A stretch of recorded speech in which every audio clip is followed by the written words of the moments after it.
Let's try this again. We're back. I think I see you guys moving. Oh my goodness. How? We hear you. The good Yeah. news is all of these things just seem to originate for you, and all of us get to see you smoothly and clearly, and we get to hear you well. It's great. It is. Well, go ahead, Steve. No, I was gonna say I do hear your dial-up, but that's welcome to AOL. You've got mail. You've got news. Yeah. I have no idea. I don't know if it was my son. He's like, it's Sunday night. Everybody's watching football or something like that. Okay. Lake says, looks and sounds good this time. I don't know. We'll try this around. All right. Thanks everybody for joining us for, well, at least Lake, thank you for joining us. We're going to run through some of the news from the monthly roundup that was September, but we're going to go into October because there really wasn't a lot of news in September. I mean, there was things happening, but I think most of the announcements that I was able to pull up actually happened in October. But before we jump into it, welcome back our news co-host. How are you doing today, Chris? As I ask, how are you doing today, Steve, since Chris is drinking?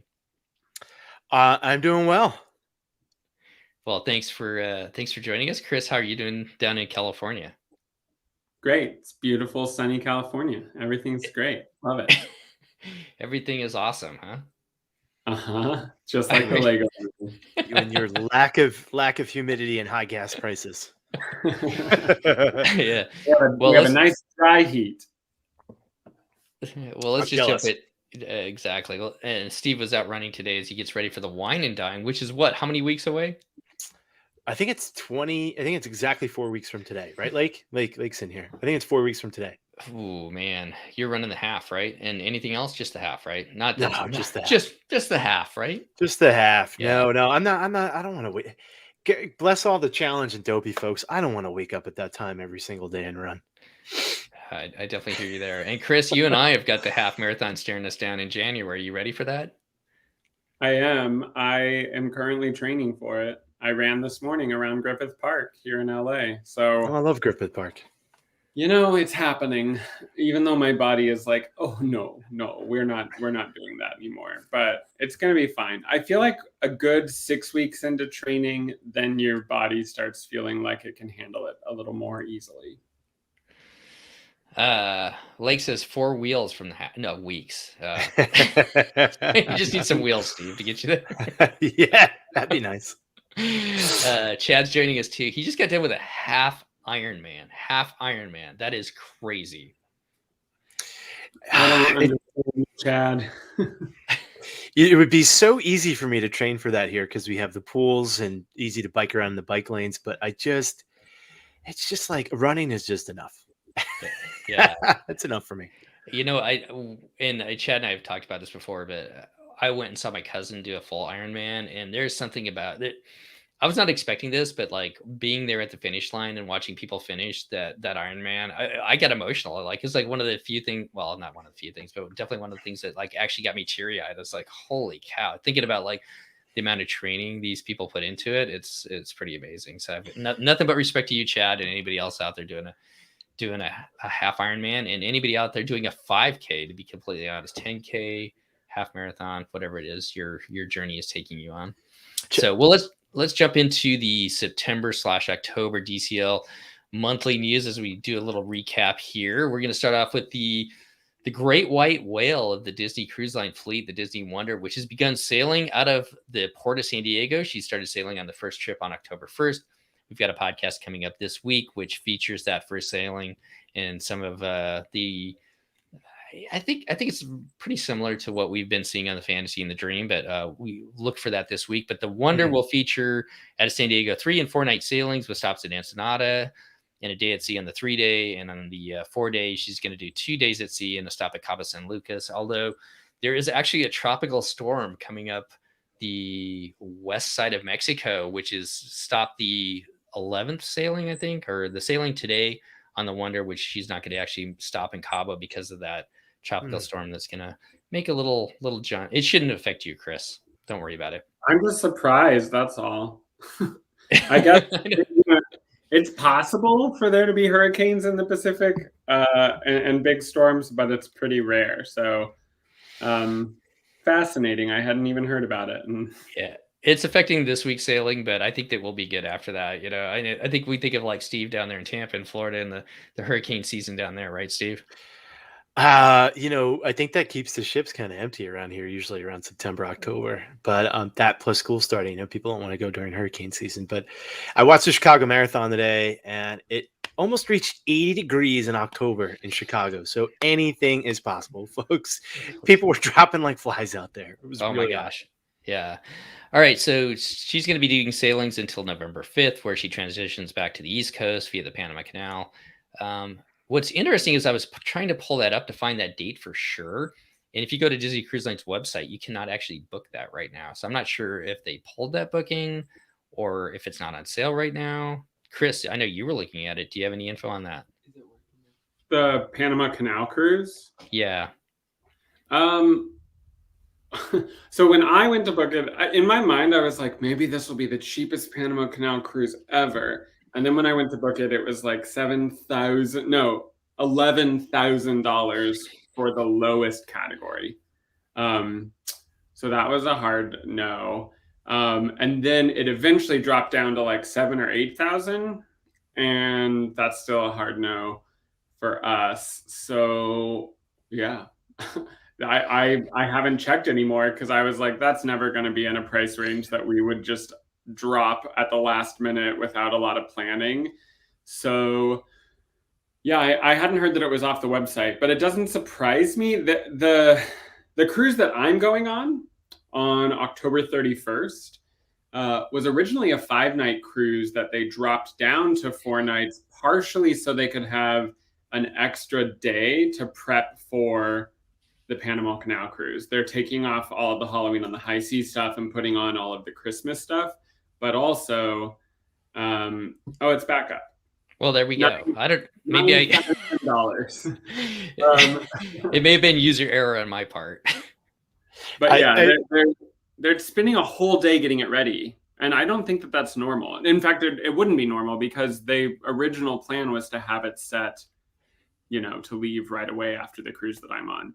And all the people in my Facebook group who are going on my cruise, who were there from the beginning, they all got a huge amount of onboard credit to make up for the day that they're not getting. So that's kind of cool. My speculation is maybe supply chain issues and just making sure that the ship is staffed and stocked appropriately. I don't know. Or maybe some protocol stuff's going through the Panama. But yeah, it's on there and it's searching for 2. And there's a concierge spot. So we know who we got to call. Well, there we go. Where is he? So on November 5th, she'll transition to the East Coast via the Panama Canal. All guests on that sailing will have to be vaccinated. So nobody under 12 right now will be allowed on that unless something changes. And I don't think it's going to change fast enough for anybody younger than 12 to be vaccinated in time to make that sailing. All right, let's move on to story number 2. We're going to look at you, Chris, and we're going to stick with the great white whale. Yeah, so sticking with Disney Wonder, Disney Cruise Line announced that there are going to be some itinerary changes for the Galveston sailings. So the Wonder is going to start sailing out of Galveston on November 19th, which basically is just at the end of that Panama Canal cruise. But due to the ongoing public initiative to stop larger cruise ships from stopping off in Key West, Disney Cruise Line just decided to eliminate Key West from several of those itineraries. Now, guests that are currently booked on those voyages are going to receive a $400 per stateroom non-refundable onboard credit. And that credit could be used towards, onboard purchases, whatever it is that you put into your shipboard account. And then as a thank you for the revised voyage, $400 sounds like a good deal to me. I mean, they're allowed to revise voyages whenever they want. And I thought that was really generous. Yeah, they could have not stopped literally anywhere for any reason and not given you $400 for that. Mm-hmm. So the only thing they have to give you back is port expenses, like the fees that they would have charged you to go into port. But $400 feels like a pretty good deal. Though I've heard some folks complaining because I don't think many of these cruises or any of these cruises stop at Castaway, or some of them don't stop at Castaway.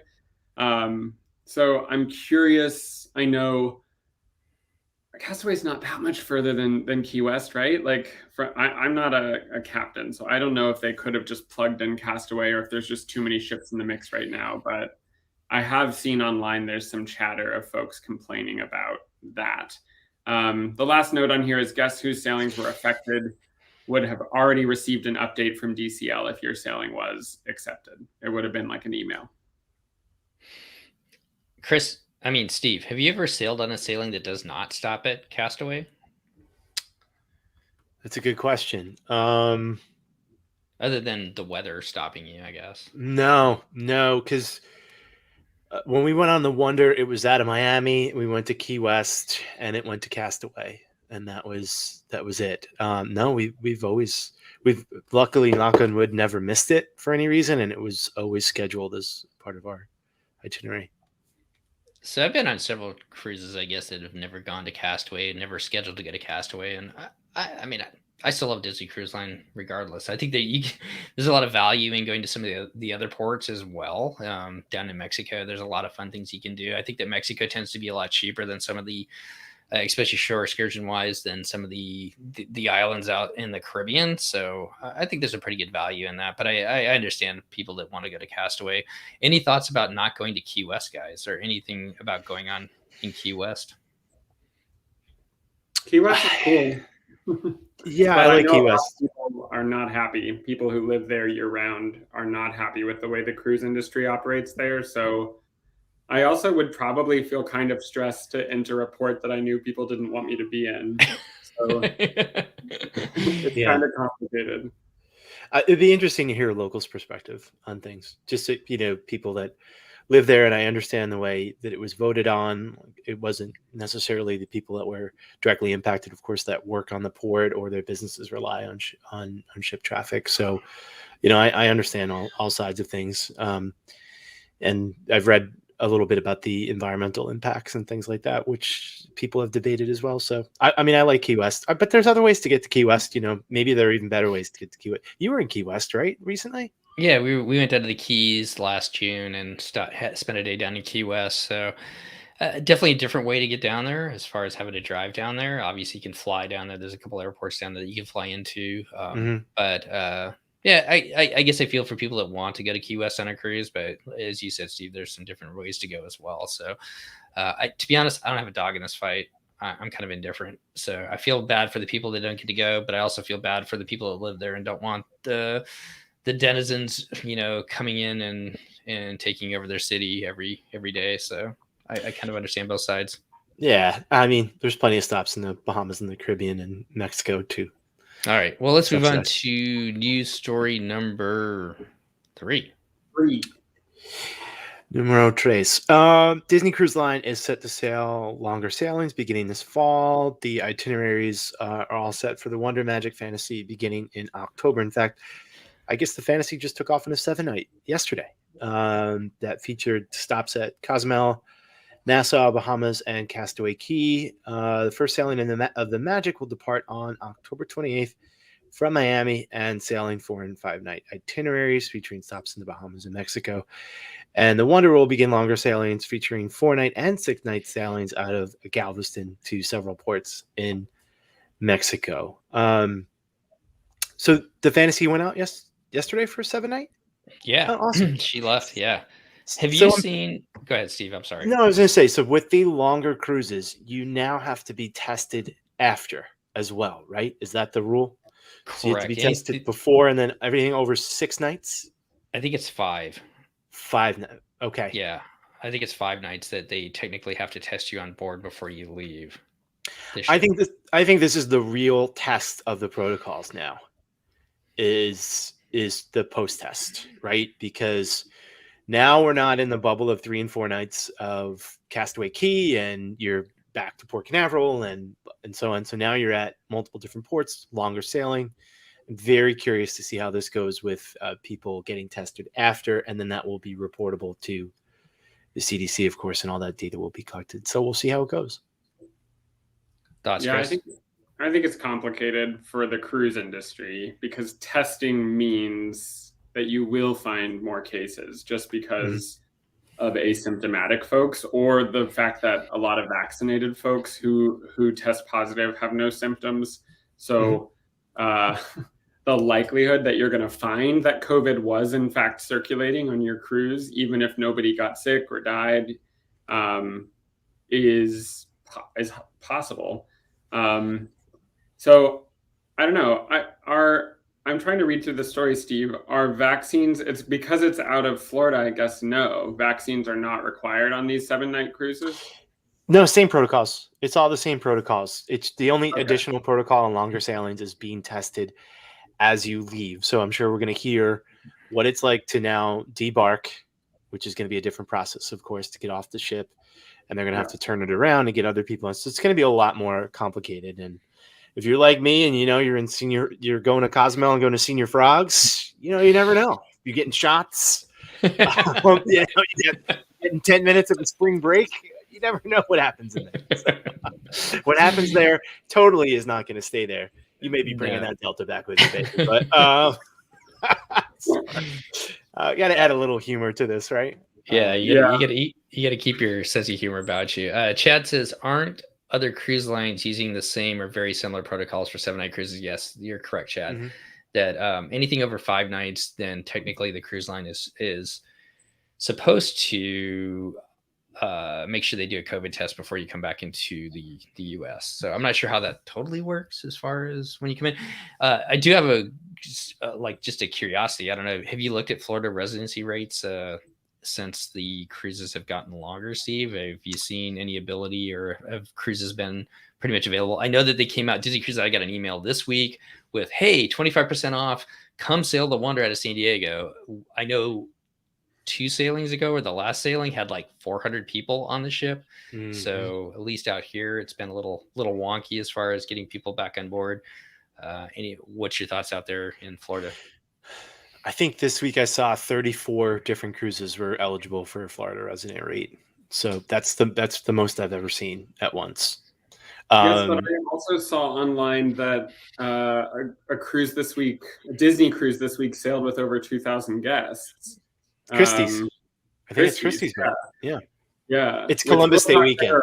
We'll talk to her all about that, because the thing that we've been wondering about this whole time is what will larger groups of people do to the protocols on the ships. But if those ships are sailing with larger, I don't know, my opinion is probably that Disney's always had a weaker market out of San Diego and Galveston and even New Orleans after that first season. Mm-hmm. And that's just because there's such a strong tie-in with Disney Cruise and Orlando, Port Canaveral, Florida in general.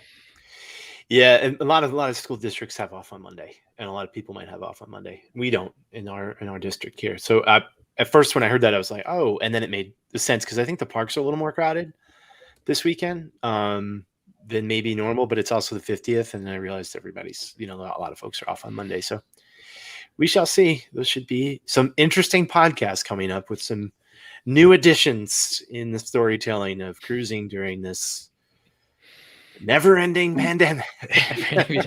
Yeah, I think you hit the head on the nail there with Columbus Day weekend, more people being able to come down there. Christy did say that because of it's the most people that she's seen, because she's been on like a cruise ship every week, I feel like, which is why she's not here today. She'll want us to defend her and say it's only every 3 weeks. Oh, only every 3 weeks. Okay. Every 3.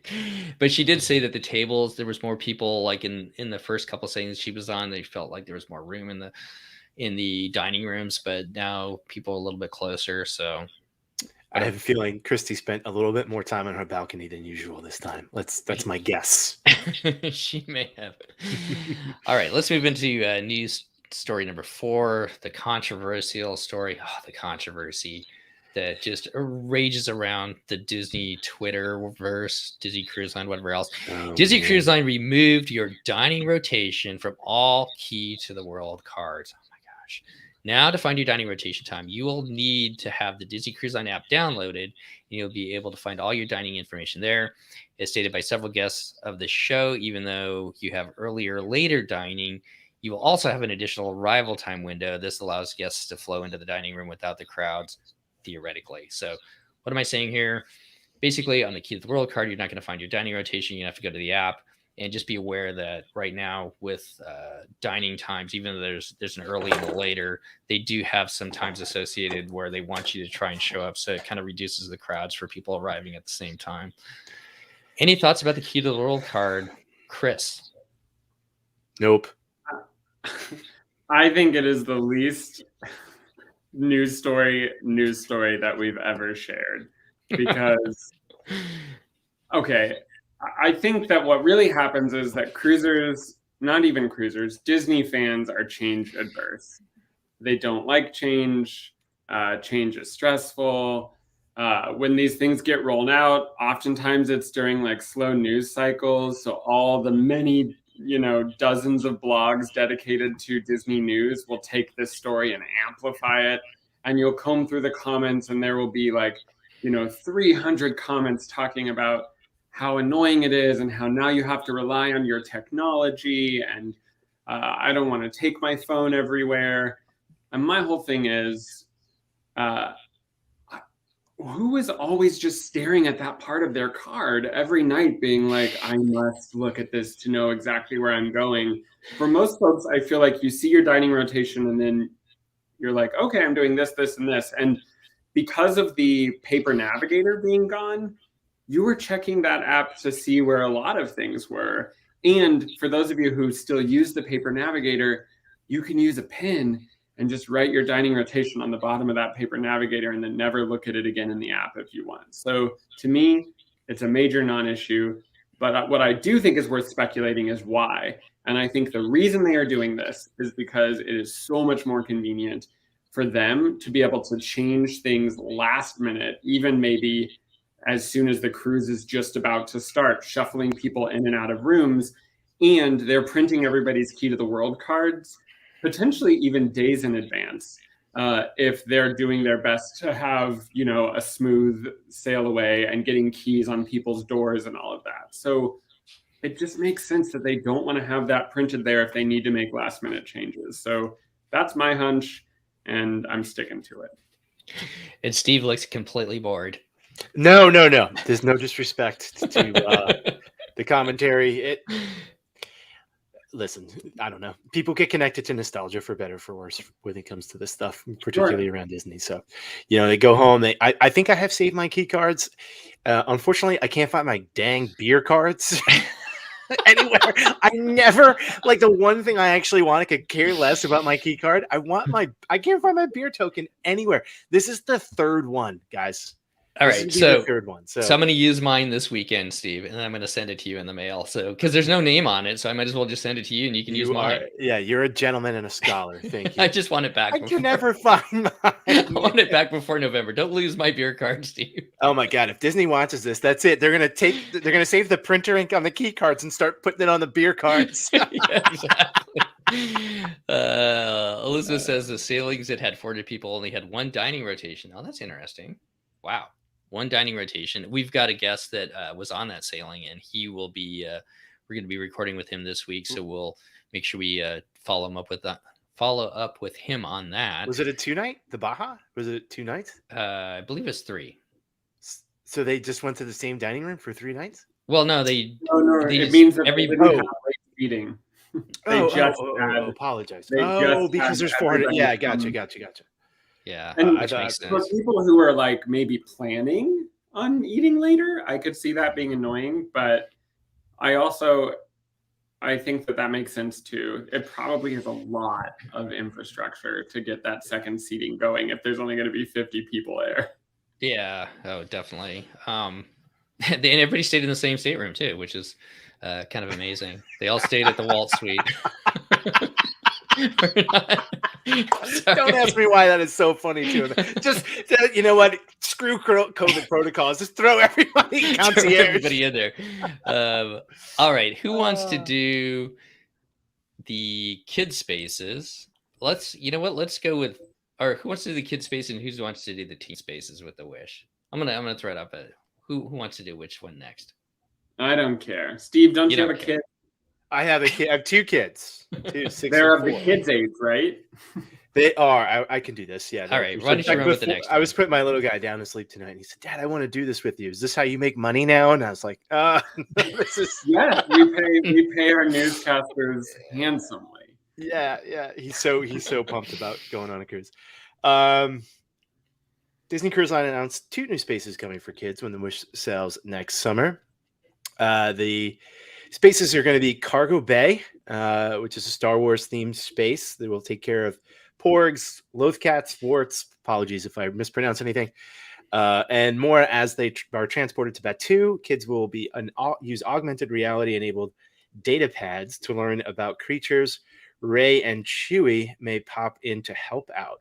Some things may go awry, so kids will need to ask Star Wars characters for help, and they even use the Force.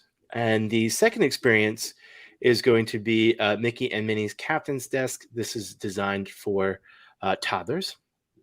As a nautical themed playground with all kinds of sensory style games and activities. Little guys staying in the Small World Nursery will also get to use the space during certain times. And the Captain Academy is a training session where kids go to try high energy educational challenges with the ability to be named honorary captains by Captain Minnie. These sound really, really neat. Is there a Marvel experience too? There is, but that was like previously talked about. So there's the Marvel experience down in the Oceaneers Lab and Club, but these were like the new ones that they just released as far as Star Wars, and then the Captain Mini for the younger kids. Yeah, I actually, and we'll get to what Chris is going to talk about in a second here with the older kids. I feel like they're plussing up the kids spaces pretty good, and I already think the kids spaces are pretty awesome. But there's not a lot of structure to them. It's more like organized chaos in there, and kids can kind of go and do what they want. This seems to be them like kind of following a story, and it's not just like on a special night. It seems to be something that's going to be ongoing. So it's pretty cool. Yeah. The good news with this announcement too is that they sort of announced that Captain Mickey, is being demoted to PhotoPass photographer, and Captain Minnie is getting her own academy, and she's going to name people honorary captains. So I think that they're really doing a great job with upholding the legacy of Captain Minnie, while Mickey is doing a great thing by taking family photos on formal days. So just knocking the poor guy down. He didn't even do anything. I mean, you can't blame him for misogyny. Come on. I'm just saying, none of the ships have 2 captains, and I'm sure, Steve, you could explain to me like, well, actually, there's a second captain or whatever. But my point is that in this news release, they are very clearly saying it is Captain Minnie giving folks this sort of like honorary title of captain, and she's going to be running the show. So I'm excited for that. You know me, I stand Captain Minnie. I want Captain Minnie to be everywhere. Well, I think they're doing a good job of making sure that she's out and about everywhere. I think these are cool experiences for the younger kids. But Chris, what is a lothcat and a wart? I don't know what a wart is, but a lothcat is something that only like visually I think existed in the Star Wars cartoons, and then when they opened Galaxy's Edge, they have a lothcat animatronic, which what? I guarantee you they're reusing on these ships. But yeah, there's a lothcat animatronic, so you can already go see it in the flesh at Galaxy's Edge in both Florida and Anaheim. But it's basically a cat with a giant round tail, and the animatronic's sleeping. It's like sleeping in a cage at the like creature stall in both Florida and California. Gotcha. I've never, it's sad because I've been to Galaxy's Edge both in Florida and Anaheim, and generally we just go ride the rides, and then we've never taken the time to explore the rest of the land, which we need to do. Yeah, they're the type of lands where if you actually just stood in one spot and looked up or looked towards a place that you weren't looking at that moment, you would notice so many random details that were just like totally missed by 90% of people. Mm-hmm. The low Well, fat's kind of the other thing that I kind of like, one of the things that we've heard from several of our podcasts as far as like kids going into the kids clubs is that things are a lot more structured, and a lot of the kids seem to be enjoying that structure. And not that everything has to be structured, because I think that there's some fun in like just being able to go and do whatever you want and play that way. But I like the fact that they're adding these experiences for kids, maybe a little bit more structure where they get to spend an hour or half an hour, however long this experience is going to be, where they can interact with Chewie and Ray and their data pads, and just, come back and tell you about what they got to do at the kids club after you come back from whatever it is that you do, Steve, on the ship when your kids are gone. Champagne, Beer, love. massage, the tube. What's the honestly, just a drink by the cove and some solitude is good enough for me. which is a huge reason why a lot of us with younger kids have gone on these cruises. That's All right, let's move on to story number 6, Chris. Right. Carry us So on. we're talking about the kids lab, Oceaneer Club, all of that. Obviously, they were going to the very next day, literally the very next day on the Disney Parks blog, turn around and be like, hey, let's tell you about the teen spaces. So Edge on the Disney Wish, which for those of you who don't know, Edge is for 11 to 14-year-olds.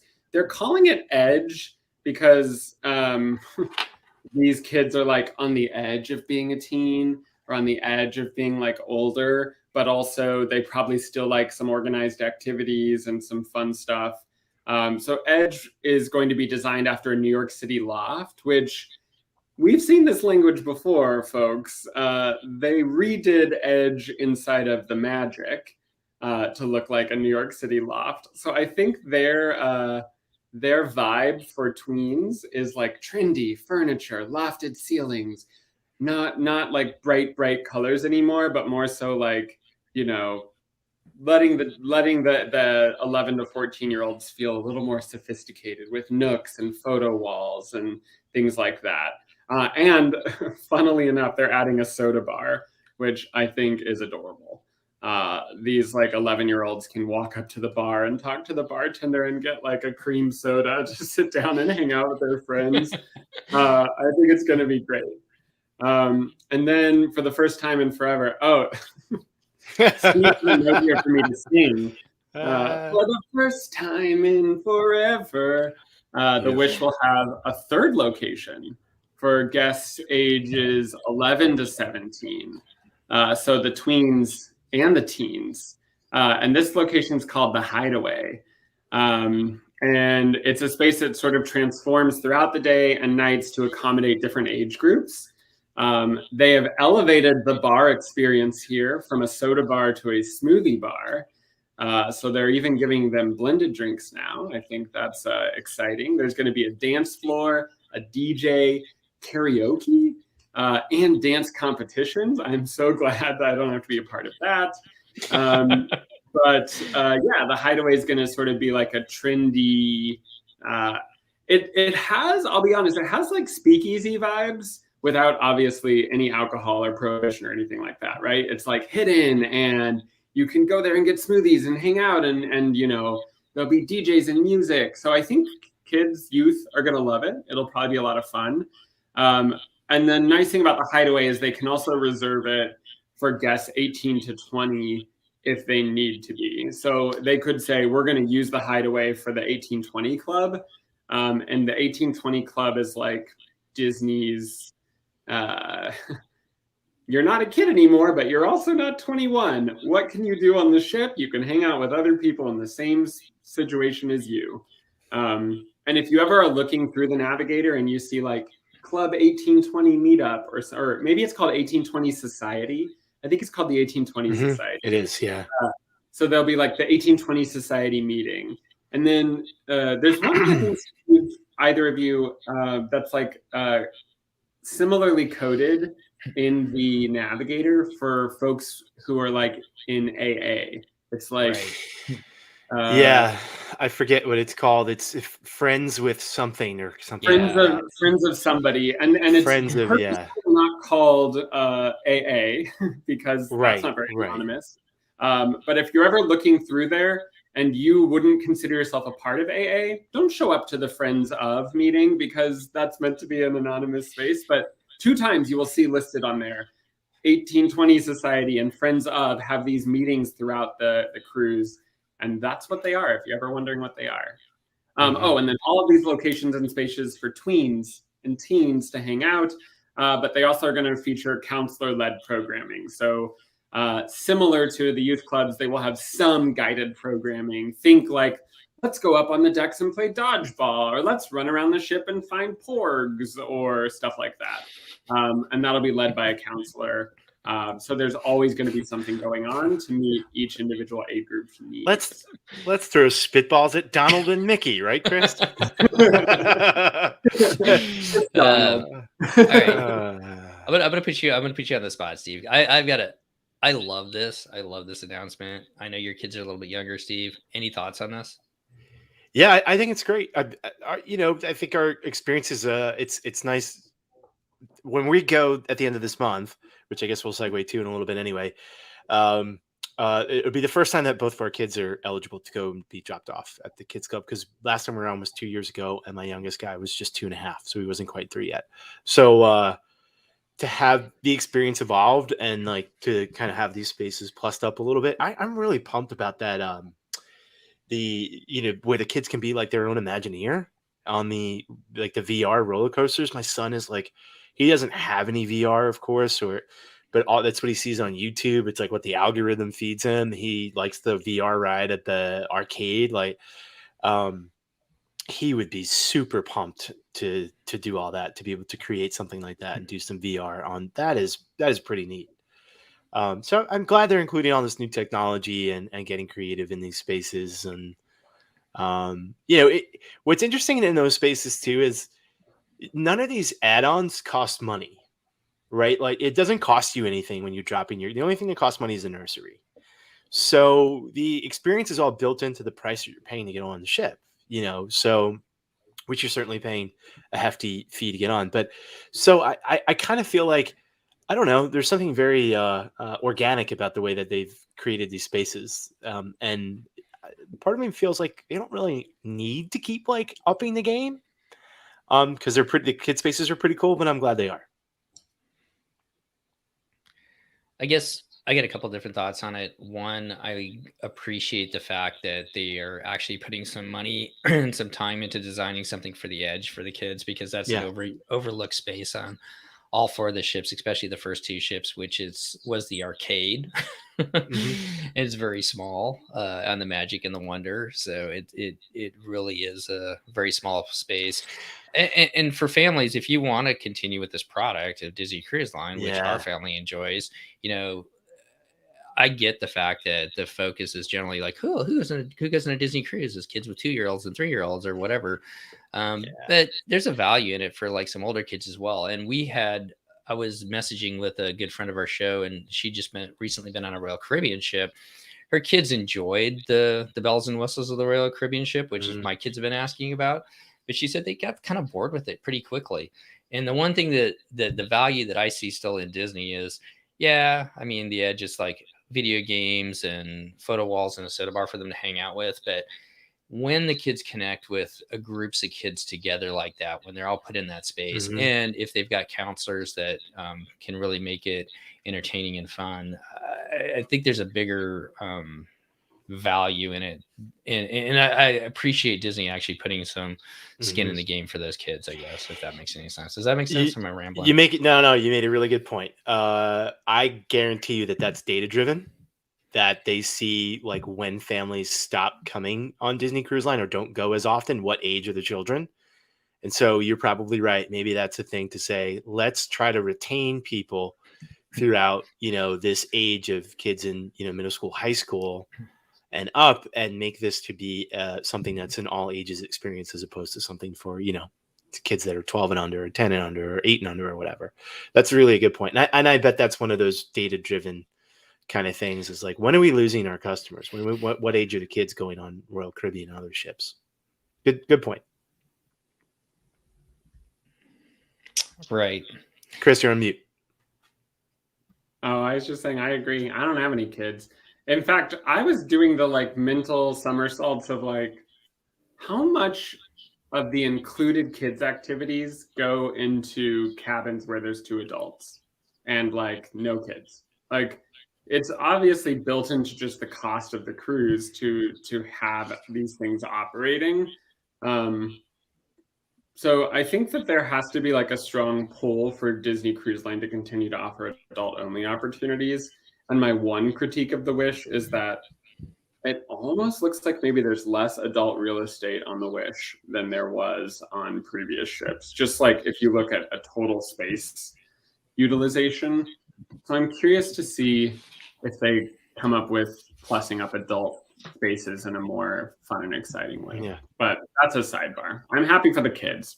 Go down the slide and enter the kids club and do the whole thing. But it's interesting. You're going to be going down that slide. Come on.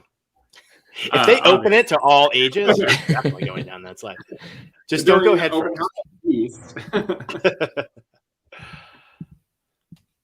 I think we got a comment. I think it's... No, did we get a comment? It's hard to tell. Steve, Is it what are you doing? The internet was like wonky on my end again, so now it seems like it's coming back. So the good thing is the audio, I think, continues through a bit for whatever reason. It kind of glitches on me, and it's probably because I've got kids that are sucking up so much of it. All right, those are our main news stories today. Kind of a quick show this week. Is that Christy making a comment? We're hanging out at Masquerade. In fact, I need to go watch it. That is Christy, correct? That is Christy from our own account, which is probably confusing to everybody. Yes, Christy's on. Who has access to our account? No, what is Masquerade? Is that something on the? It's the deck party for the Halloween on the High Seas. So there's nothing in the lobby. So it's Mickey and Hi, Christy. Have fun. Yep. How are you? We're just over here jealous. Thanks for taking us. It's the outdoor deck party for the Halloween on the High Seas. Oh, that sounds like fun. Yeah. All right. Well, you will be on that deck party. What do we have? I know. You know what my number one question is? Are there fireworks in the Pacific Ocean, or do they not do that? There are fireworks. Nice. Okay. Fish food. Oh, right. It's like made out of eco-friendly coconut. It's literally fish food. Yeah. It's absolutely. It is organic, right? Yep. It could be consumed and is not harmful to fish. That is the only reason they are permitted to do it. And Christy had fireworks yesterday. I love how she's on the Dream in our stream. She's getting better internet than Steve is. Also, Christy, how much are you paying right now to talk to us on this stream? Oh my god, that's hilarious. Yeah, that is a sad point that she's getting better internet than I am. So, all right, can you guys hear me? Okay, we can hear you. Yeah, we hear you fine. All right, we're gonna wrap this up. We were gonna talk about Disneyland, and I know that Steve had a couple thoughts about Genie Plus, but we'll save that show for another day. Yes, we could do a part 2. Oh, we're in October, November. October. So, all right, well. No, November. All right, Christy, have a great time on the Dream. Good luck getting off tomorrow. I hope that all of that goes well. I'm sure that it will. Thank you, Steve and Chris, for being such a huge part of our show. Thanks for it was a good laugh tonight, in all honesty. A lot of funny thoughts about this. So thanks for everybody for coming back, taking a listen, and we'll see you next time on the DCL podcast. Good night, everybody. Good night.